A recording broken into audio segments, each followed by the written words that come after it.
Eh, Primero me presento, yo soy Martín Monforte, yo soy director comercial de Proaco desde hace ya 13, 14 años. Previo a eso fui gerente comercial de Capitalinas y previo a eso estuve 6 años en Grupo Regam, con lo cual ya hace cerca de 2 décadas o un poquito más de 2 décadas que estoy en el rubro del desarrollismo en Córdoba. Me ha tocado estar en emprendimientos de escala y en volumen de emprendimiento, es decir, he estado al frente de varias urbanizaciones, complejos edilicios y demás, con lo cual empiezan también al cabo de los años a verse algunos patrones que permiten visualizar esta actividad tal vez de manera más simple y comprender cómo es que se van moviendo algunas de las variables que van determinando la realidad del negocio inmobiliario de hoy.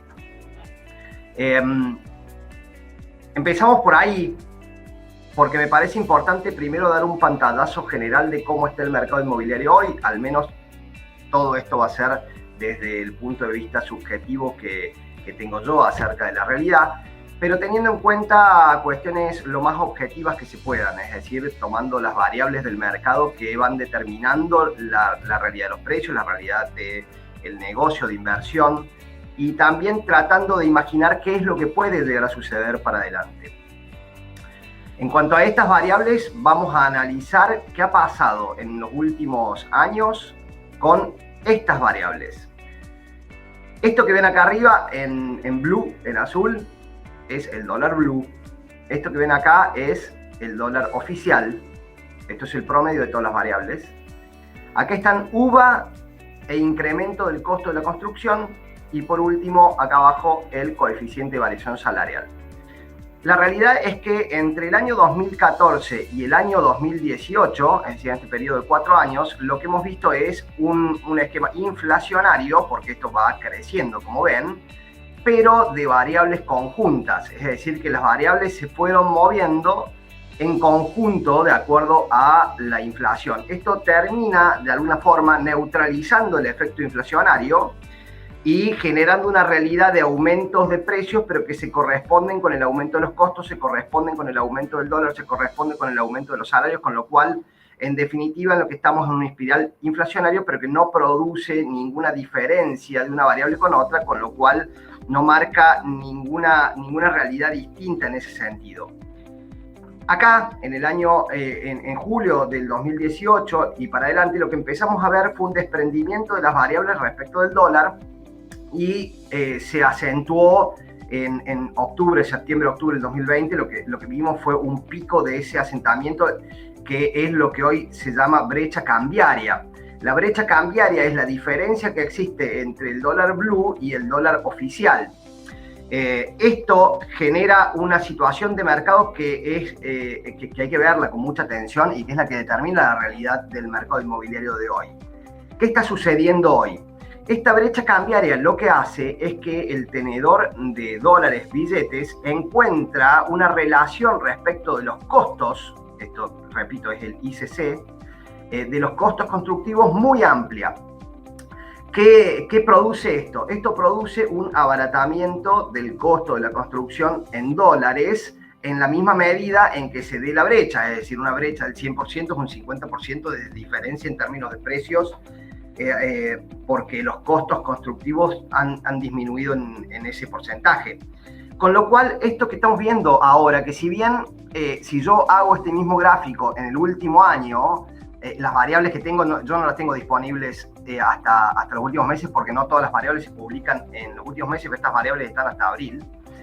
Vemos que el dólar en el último plazo, en el último semestre y demás, no ha superado a los incrementos que ha tenido el ICC, UVA y demás. Es decir, que coyunturalmente pasamos por un momento en el que el dólar disminuyó en algún momento esa brecha cambiaria. De todas maneras, sigue siendo la misma que estamos viendo acá, y esto determina un momento muy especial respecto del desarrollismo, que es la oportunidad de compra, porque la industria del desarrollismo tiene que ver con los pesos. Es decir, nosotros lo que hacemos es generamos utilidades a partir de un precio que supere el costo. Es decir, que lo que a nosotros nos empuja en la formación de precio es esta variable que está acá, que es la variable de incrementos de costos de la construcción. No esta variable, porque nosotros en realidad no tenemos ninguna relación con el dólar blue, aunque muchos creen lo contrario o creen que los inmuebles se construyen con dólares, porque como los inmuebles están expresados en dólares, mucha gente cree que estos inmuebles se construyen con dólares. La realidad es que la matriz de generación, la matriz de producción de los inmuebles es el peso incrementado por su incremento de costos, es decir, que en tanto y en cuanto los costos vayan aumentando, va a incrementar en igual medida o más el valor en pesos de esas propiedades. Esto es por la lógica simple de que nada puede ponerse en el mercado por debajo de lo que cuesta construirlo. Yo no puedo a un departamento no aumentarle el precio, al menos en función al aumento de costos que nosotros tuvimos en pesos. Es decir, que nosotros en la formación de precios perseguimos el incremento del costo de la construcción más utilidades, y de repente se da esta situación en la cual, aún nosotros actualizando los precios en la medida que necesitamos y que siempre históricamente lo hemos hecho, el tenedor de dólares encuentra una oportunidad de compra extraordinaria. En realidad esta serie viene desde 2014, porque es de donde nosotros fuimos tomando los datos y los vemos continuamente, pero en realidad los precios que nosotros tenemos hoy en dólares de las propiedades no se han visto desde 2001-2002. Claro que acá surge la pregunta de qué pasa cuando yo invierto y cuándo es el momento de invertir y cuándo es el momento de comprar y cuándo es el momento de vender. Bueno, claramente cuando existen estas bajas en los costos constructivos, hay una disminución, no en la misma medida, pero sí hay una disminución de los valores de compra en dólares, con lo cual es el momento de comprar, no es el momento de vender. Si uno ve la curva de los valores por metro cuadrado de los emprendimientos, hay momentos en los cuales es caro el valor por metro cuadrado, ese es el momento de vender, y cuando está barato es el momento de comprar. Claro que a esto le escapa aquel que tenga la necesidad de vender por alguna razón, y la realidad es que lo que está sucediendo desde hace 2 años en el mercado inmobiliario es que los precios de los inmuebles son los mismos que siempre hubo, pero en dólares oficiales. A ver, hago un ejercicio. ¿Cuánto vale un departamento en Nueva Córdoba? 75, 80 mil dólares. Siempre lo valió, siempre. Al menos nos remontemos desde este siglo, digamos, desde el año 2000 para acá. Antes también, pero si nos remontamos a esa época, siempre un departamento en Nueva Córdoba rondó los 75, 80 mil dólares. Y vemos hoy que por ahí hay departamentos de 55, 60 mil dólares. ¿Por qué?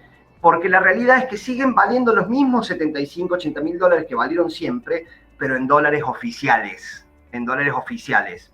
Si uno hace esa relación, se va a encontrar con la lógica de los precios de hoy. Vuelvo a que el tenedor de dólar blue lo que va a encontrar son valores en dólares más bajos. Esto significa que es el momento de comprar. Nosotros en el desarrollismo estamos viviendo no solamente Proaco, estas son son todas las empresas en realidad que estamos en el rubro. Yo siempre hago una analogía de que sería una especie como una carrera de Fórmula 1 en la cual los desarrollistas somos los compañeros de equipo que de alguna manera competimos entre nosotros, al igual que un compañero de equipo pelea con el conductor que lo acompaña para ganarle, porque de eso depende quién gana dentro del equipo. Eso es un desarrollista con otro, nosotros compitiendo para ver quién gana. Pero la realidad es que la carrera que corremos es una carrera contra todas las demás variables, es decir, contra todos los demás equipos, sería en esta analogía de la Fórmula 1.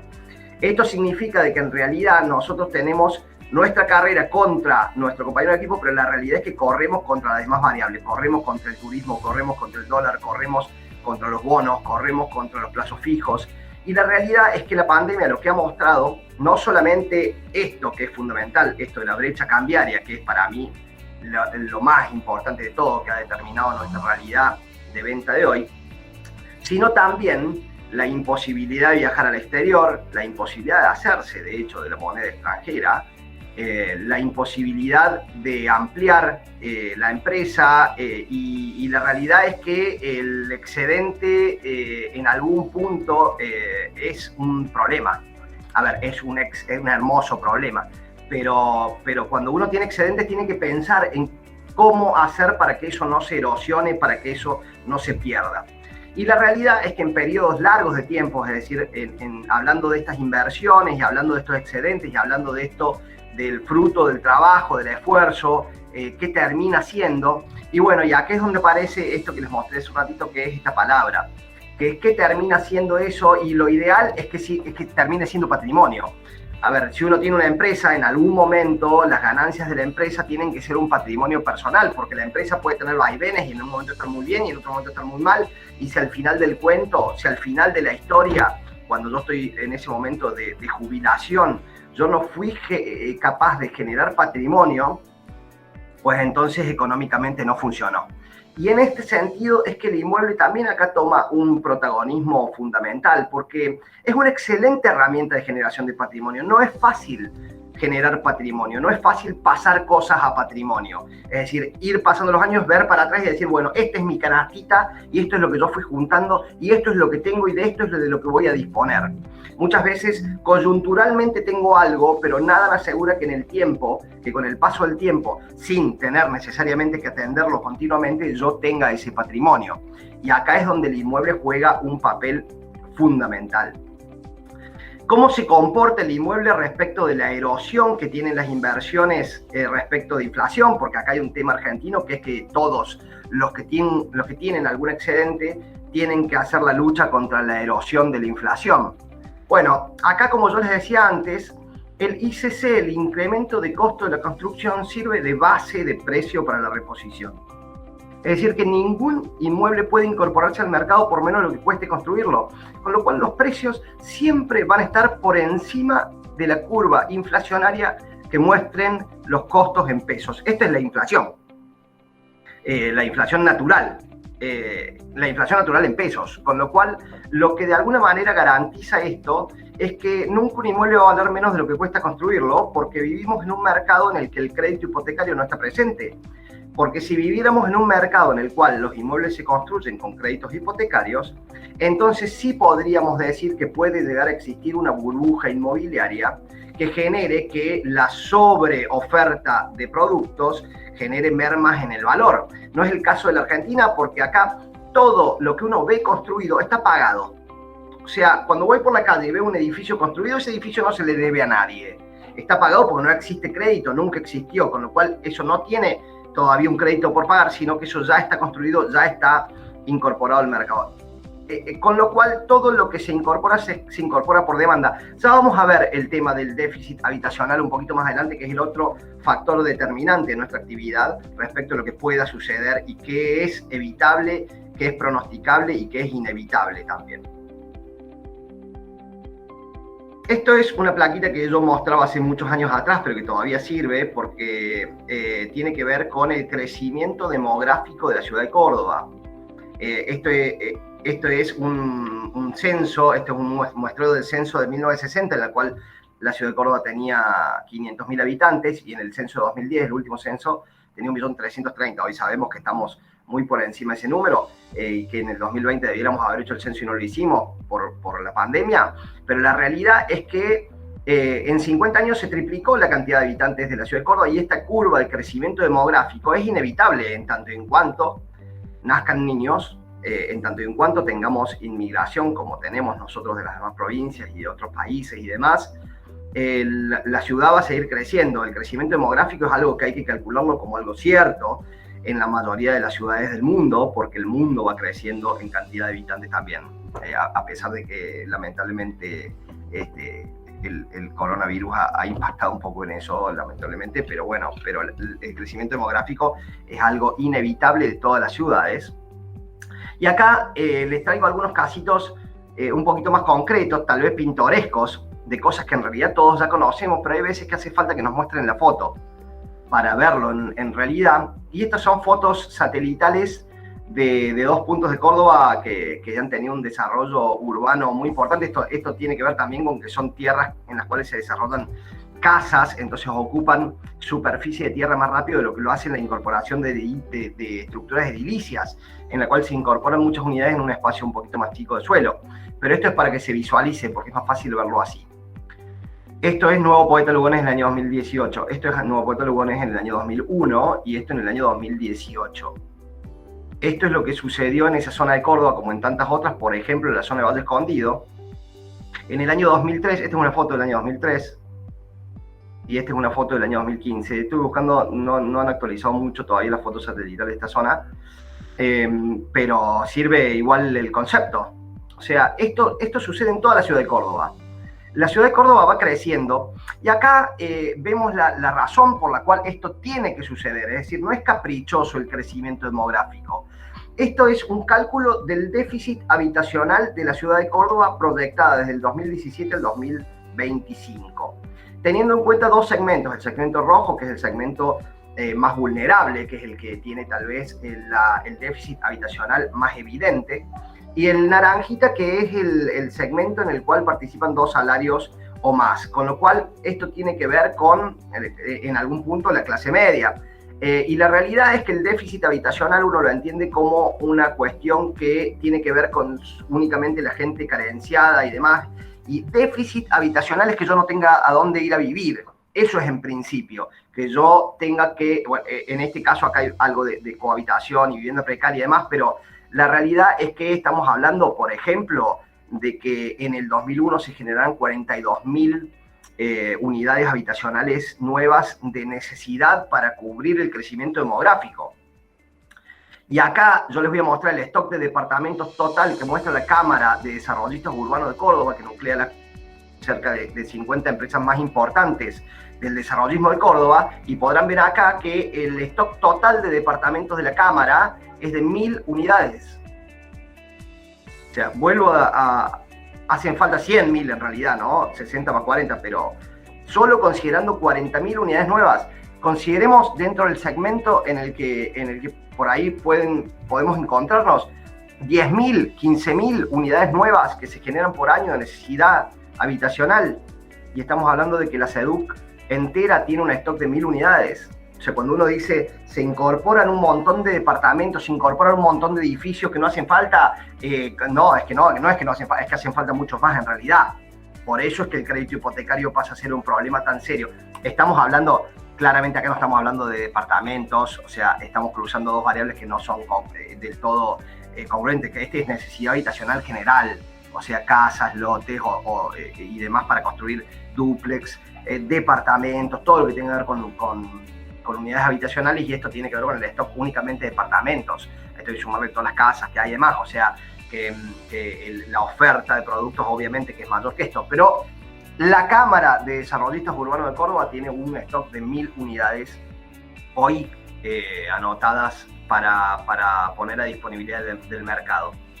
Con lo cual, acá claramente vemos que la actividad inmobiliaria tiene que ver con una necesidad primaria, básica, porque cuando hablamos de inmuebles, si bien en nuestra mente está bien considerado de que no todos pueden comprar un inmueble, eso es real, hay personas que no llegan a comprarlo en toda su vida y que realmente poder acceder a un inmueble es algo que no es para todo el mundo.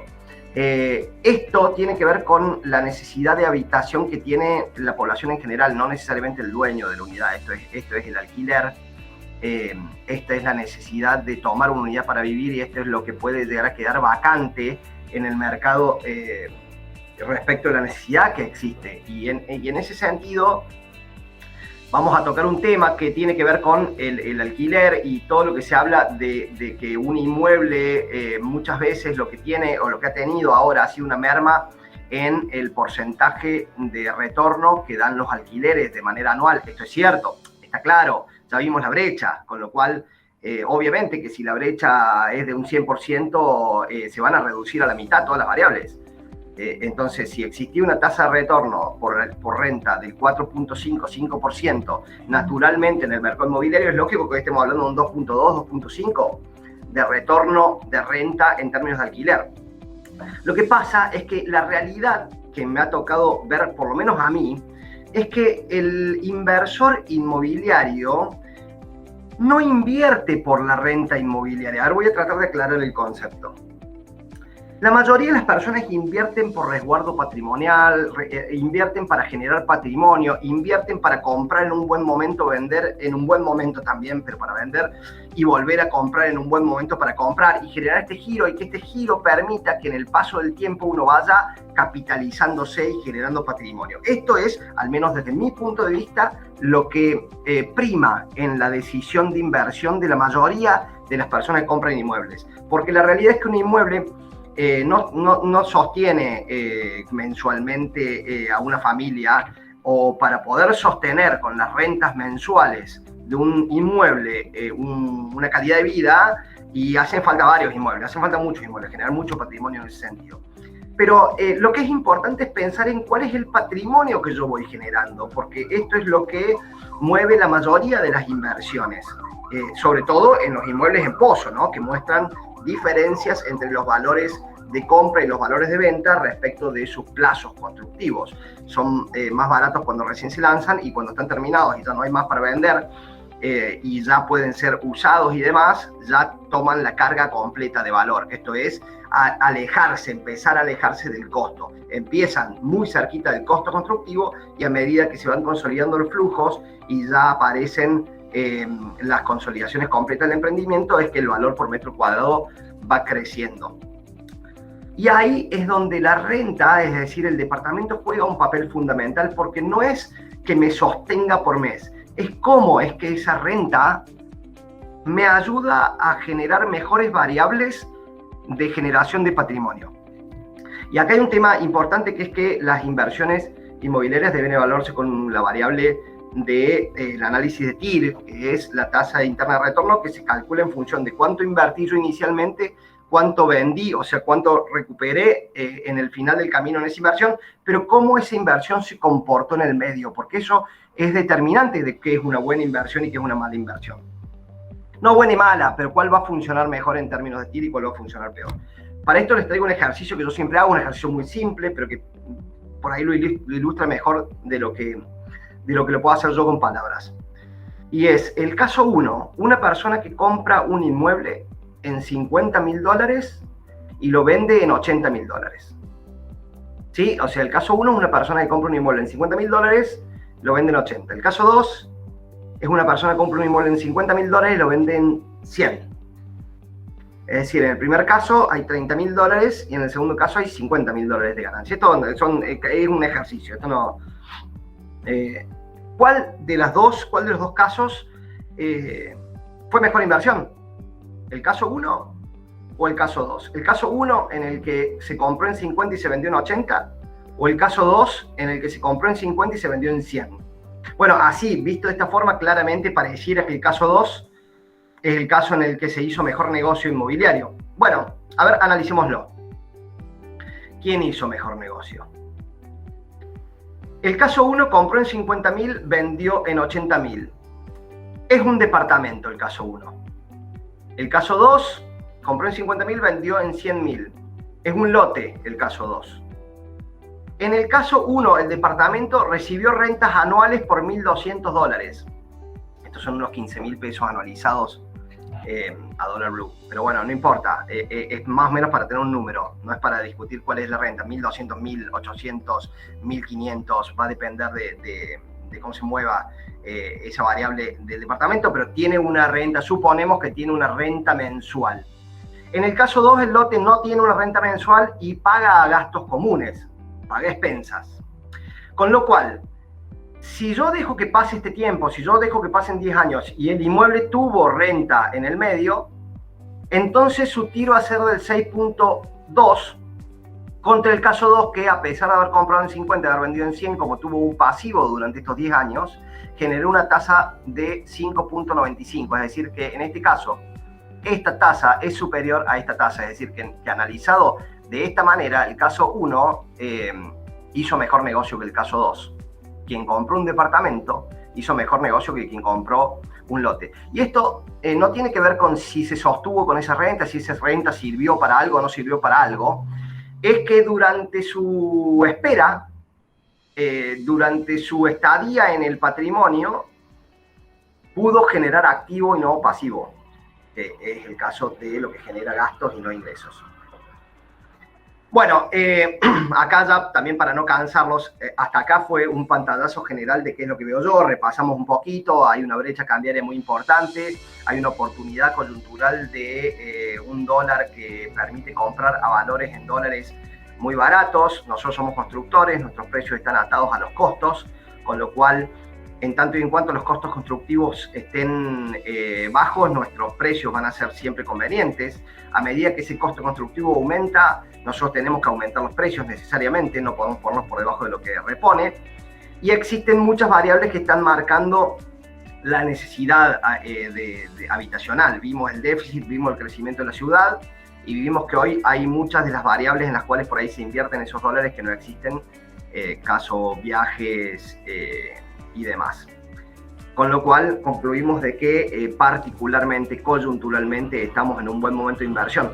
Esto en el tiempo, cuando nosotros esa misma curva la veamos desplazada en el tiempo, lo que vamos a ver seguramente es que esta brecha cambiaria fue un bache en la historia. Cuando veamos una curva de 50 años, 40 años, vamos a decir, evidentemente existió una oportunidad muy importante en el año 2001-2002 por los precios del mercado, y vamos a decir seguramente existió una oportunidad muy importante entre el año 2020 y 2022, en la cual la brecha cambiaria permitió, antes de la recuperación a través del incremento de los costos generales en pesos, una coyuntura o un momento en el cual invertir era muy bueno. Si los valores van a volver a aquellos parámetros que tenían hace 2-3 años atrás, bueno, a ver, la realidad es que yo en curva de 20-30 años, los valores han sido siempre los mismos. Hoy están coyunturalmente bajos. Pareciera que la coyuntura es esta, no que la coyuntura era lo anterior era lo normal. Con lo cual, sí, lo que nosotros estimamos es que los valores en dólares de los inmuebles se van a recuperar con el paso del tiempo, se van a recuperar con la normalización a partir de la desaparición de la pandemia, y van a volver a niveles naturales, a niveles patrón. ¿En cuánto plazo? No, yo tampoco lo sé y tampoco quiero jugar el papel de economista. Yo lo que estoy dando es una opinión. Yo creo que los valores se van a recuperar y que probablemente haya algún tipo de emparejamiento de las variables que vimos, de las variables inflacionarias, básicamente porque si no generan descompensaciones. O sea, el CBS, el coeficiente de variación salarial, tiene que recuperar terreno, pues está muy abajo. El ICC va a ir creciendo en la medida que se vaya tendiendo a equipararse al dólar oficial.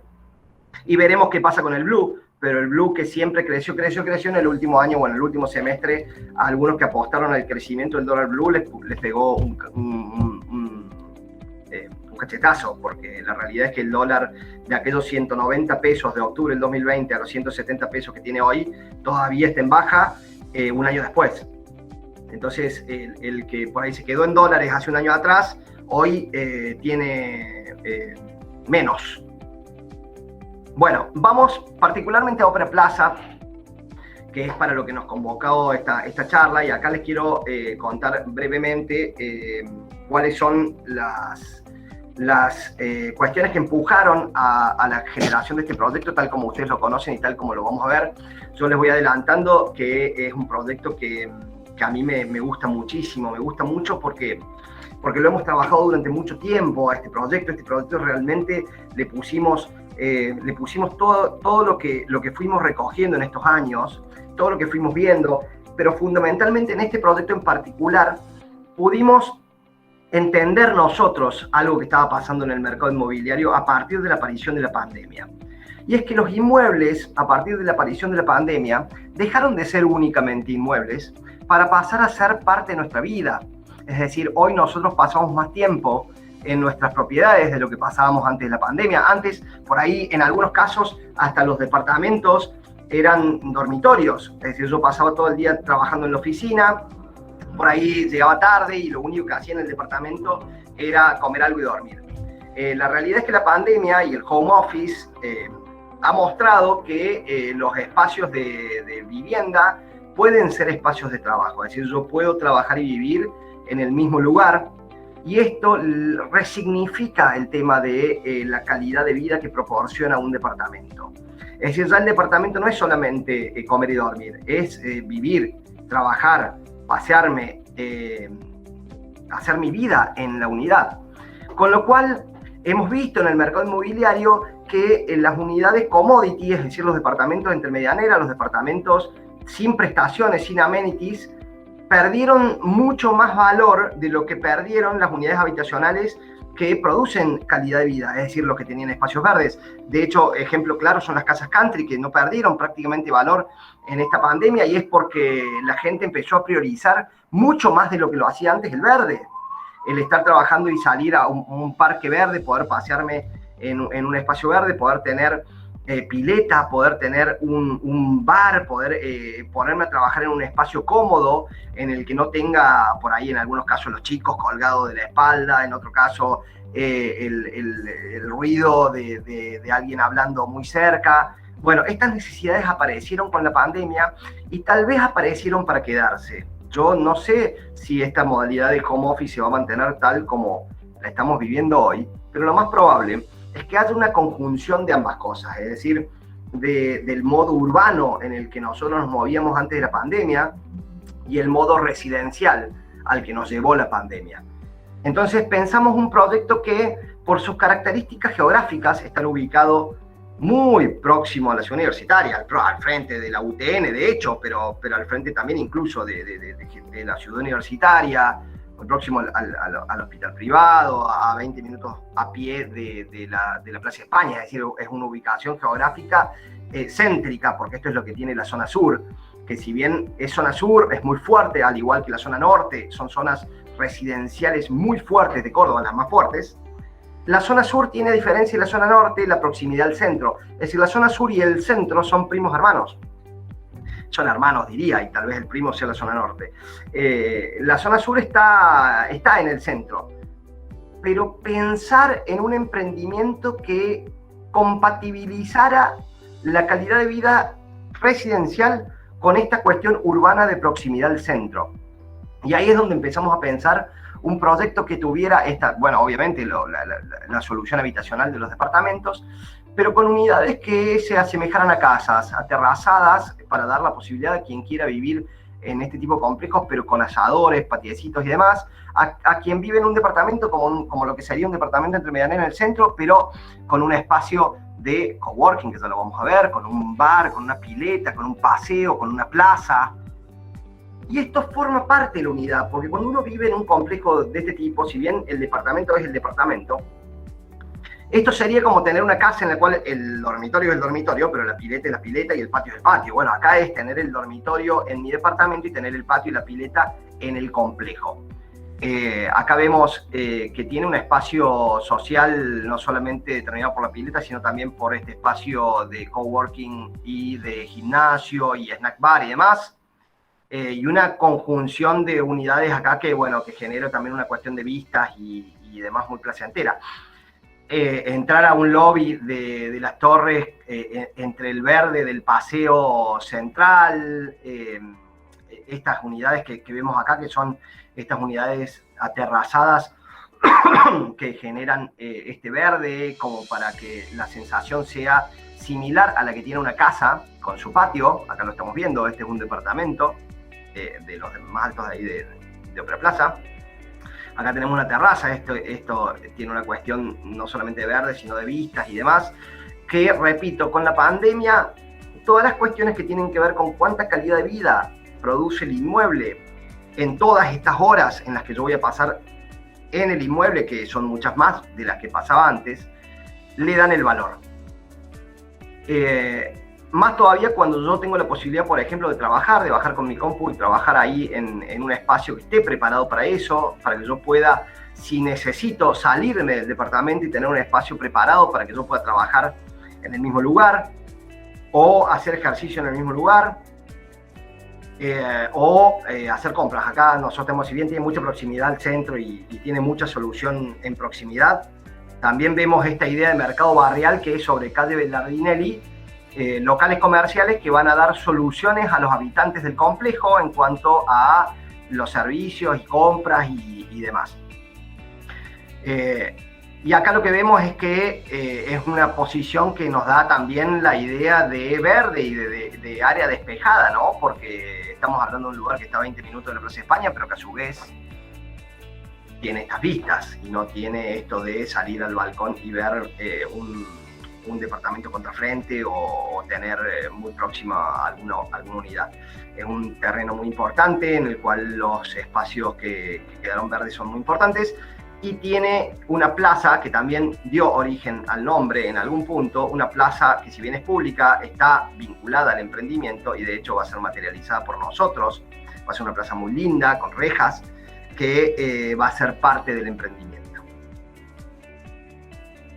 Pregunta, ¿cómo sería el plan de obra futuro? Primer torneo 2024. Pues, claro, después se va, a ver, nosotros lo que vamos haciendo, también esto tiene que ver con el desarrollo de cómo se van dando las cosas en el mercado. Es decir, nosotros tenemos un proyecto general que tiene que ver con 5 torres, en realidad son 6 torres, pero que a la 6ª torre todavía no le hemos dado la funcionalidad, porque la realidad es que cuando uno genera este tipo de proyectos, los piensa con la idea de hoy y se desarrollan en 4, 5, 6, 8 años, en las cuales las cuestiones de vida pueden cambiar. De hecho, ejemplo claro ha sido este cambio radical en la vida de las personas que se ha visto a partir de marzo de 2020 en la Argentina y desde incluso antes en el mundo, que fue esto de la pandemia, el home office y demás, que cambió mucho los modos de vida. Entonces, lo que nosotros hacemos es proyectamos parcialmente el emprendimiento. Los emprendimientos no se materializan en su totalidad, sino que se van materializando por etapas. En este caso, lo que tenemos previsto es la Torre 1 y la Torre 2, que tienen escala suficiente como para que nosotros, a partir del momento del lanzamiento del proyecto, ya tengamos la certeza de la materialización de las 2 torres, y se lanzan con un año de diferencia. Es decir, nosotros cuando lanzamos una torre y empezamos a construirla, al año de haberla lanzado, lanzamos la 2ª torre y empezamos a construirla, con lo cual tienen un año de solapamiento, porque las obras en algún momento van en conjunto. Bueno, acá podés hablar más sobre TIR de renta, MR SINA. Bueno, ahí puse el ejemplo de un cálculo muy básico de TIR, ¿no? Porque la TIR es importante para entender de que no es simplemente compra y venta el negocio. Muchas veces lo importante es qué sucede en el medio. Si bien partimos de la primera variable, que es compro a X y tengo que vender a X más algo, porque si no, no tendría ganancias, puede ocurrir incluso de que si yo en el medio tuve rentas y vendo aún sin ganancias, el negocio haya funcionado. En este caso, yo lo que hice fue combinar la tasa de retorno producida por el revalúo inmobiliario. Esto es, compré un inmueble en Pozo, lo vendí terminado. Compré un inmueble que no estaba tan bien posicionado y el crecimiento demográfico hizo que ese inmueble quede mejor posicionado de lo que estaba cuando lo compré y que tome más valor. Esto también pasa mucho en las inversiones, en las cuales cuando por ahí alguien hace muchos años compró un inmueble que no tenía tanto valor, la ciudad creció, ese inmueble quedó en medio de la trama y pasa a tener valores, en algunos casos superlativos, como casas que valían muy poquito en algún momento y hoy son casas en las cuales se puede construir un edificio arriba y valen un montón. Lo que yo hice en cálculo de TIR en este ejercicio fue tener en cuenta el tiempo entre el que yo compro y vendo, si ese inmueble fue un activo o si ese inmueble fue un pasivo, porque eso sí es muy importante, porque si ese inmueble en el paso del tiempo es un pasivo, que tiene gastos, que tiene impuestos, que tiene cuestiones que lo vayan erosionando, entonces va a ir modificando esta TIR y la va a ir disminuyendo. Hay que tener cuidado con eso. Y yo el ejemplo de la TIR no lo puse tanto para calcular el retorno, sino en realidad más para entender de que la renta no tiene necesariamente que ver con una necesidad mensual para cubrir mi calidad de vida, porque eso normalmente el inmueble no lo hace. El inmueble es muy difícil, yo compro un inmueble y de repente, viste, no trabajo más. No es eso lo que hace la renta. Lo que hace la renta es que favorece al crecimiento del porcentaje de retorno de la TIR. Bueno, ¿cuántos metros cuadrados van a tener los departamentos? Rosana pone. Bueno, Rosana, mira, la realidad es que Ópera Plaza particularmente es un emprendimiento en el cual nos sacamos las ganas de tener todas las unidades que siempre quisimos tener. Yo soy un partidario de la diversidad. Yo creo que la diversidad lo que hace es ampliar el mercado. Es decir, hay personas que viven en departamentos de un dormitorio convencionales de Nueva Córdoba. Córdoba tiene una mínima de 40 metros para el departamento de un dormitorio y una mínima de 60 para el de 2. Con lo cual hay gente que vive en departamentos de un dormitorio, estudiantes, divorciados, divorciadas, solos, solas.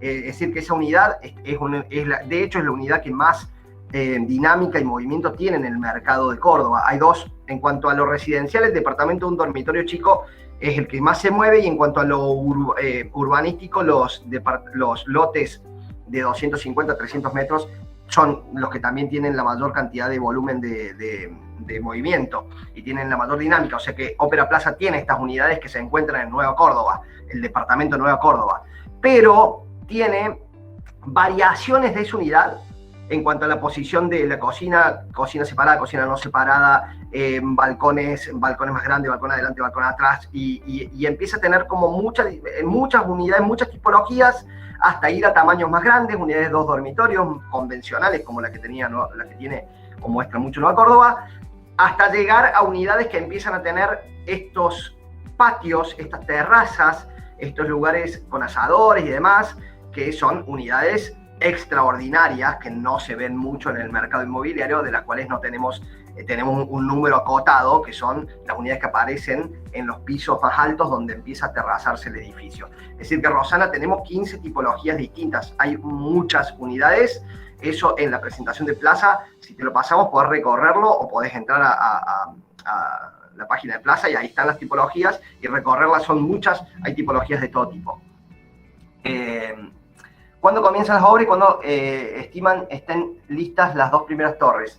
Las obras en realidad ya comenzaron, porque nosotros en este emprendimiento vamos a empezar por la materialización de la plaza. Como decía, Ópera Plaza en realidad en algún punto se inspiró, si bien veníamos de Ópera Park y Ópera Plaza funcionaba, la realidad es que inspiramos el nombre en la plaza, porque este emprendimiento lo que tiene de particular, así como Ópera Park tiene el castillo como enclave fundamental del emprendimiento, y Ópera Luxury tiene esta casona de 1912 también como el eje del emprendimiento, tal vez Ópera Plaza lo que tenga como referencia particular del emprendimiento es esta plaza que tiene adelante, que es una plaza muy importante. Esa obra de la plaza ya comenzó, ya empezamos a materializarlo, pero las torres tienen plazos de construcción de 36 meses, o sea, son 3 años que demanda la torre entre que nosotros empezamos y la finalizamos. Si bien esta torre es una torre que tiene un tamaño medianamente manejable, tienen escala, son torres de 8.000 metros, con lo cual son grandes, pero hemos materializado emprendimientos de 45.000 metros y demás, con lo cual entendemos que esta estructura en este plazo que tenemos previsto es realizable. La realidad es que esperamos también que nos acompañen las situaciones generales, digamos, ¿no? Porque nosotros somos una actividad que estamos muy expuestos a estas variables, como por ejemplo esta pandemia, que fue algo imprevisible, que vino y que en algún punto complicó. Afortunadamente, desde el lado de la demanda, como dije recién, la realidad es que desde que empezó la pandemia, la actividad del desarrollismo está en un porcentaje de venta muy por encima de lo que estuvo en años anteriores, con lo cual los flujos están totalmente consolidados.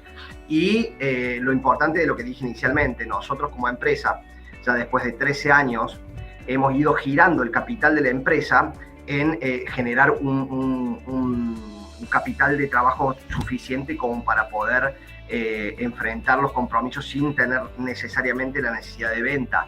Esto tiene que ver con que una empresa que tiene un solo dueño, no tiene accionistas, no se rinden utilidades, no se les extrae capital. Esta empresa, desde que se fundó, viene girando su capital en la propia empresa, con lo cual nosotros tenemos bastante certeza respecto de la consolidación del flujo de fondo, además de que estamos viviendo, como dije recién, una primavera bastante importante en términos de venta. Pero los 36 meses que preveemos de la torre, en realidad técnicamente en el Gantt de avance son 24, o sea, estos metros cuadrados se realizan en 24 meses técnicamente. Nosotros lo que decimos es 36 porque, bueno, justamente sabemos que pueden aparecer cosas y que esto puede llegar a modificar los plazos. Ojalá que lo podamos entregar antes, porque la realidad es que también, mientras antes nosotros entreguemos, antes cerramos la imprevisibilidad de los cálculos que tenga esa torre. Es decir, que nosotros mientras antes la cerremos y antes terminemos, antes vamos a haber calzado nuestros flujos, porque recuerden que nosotros vendemos en pesos, con lo cual nosotros tenemos flujos en pesos que tenemos la necesidad de ir calzando. A nosotros no nos sirve quedarnos con la plata, nosotros la plata la tenemos que poner en obra para que nos funcione, para poder tener utilidades. Con lo cual estamos confiados de que lo que viene para adelante va a ser probablemente mejor de lo que pasó en términos de posibilidad de construcción en los últimos años. Acá, ¿cómo serían las opciones de pago?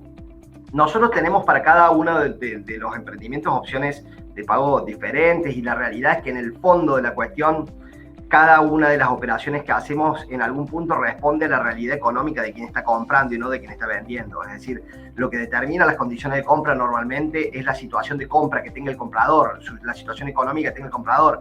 Puedo entregar esto, puedo pagar de esta forma.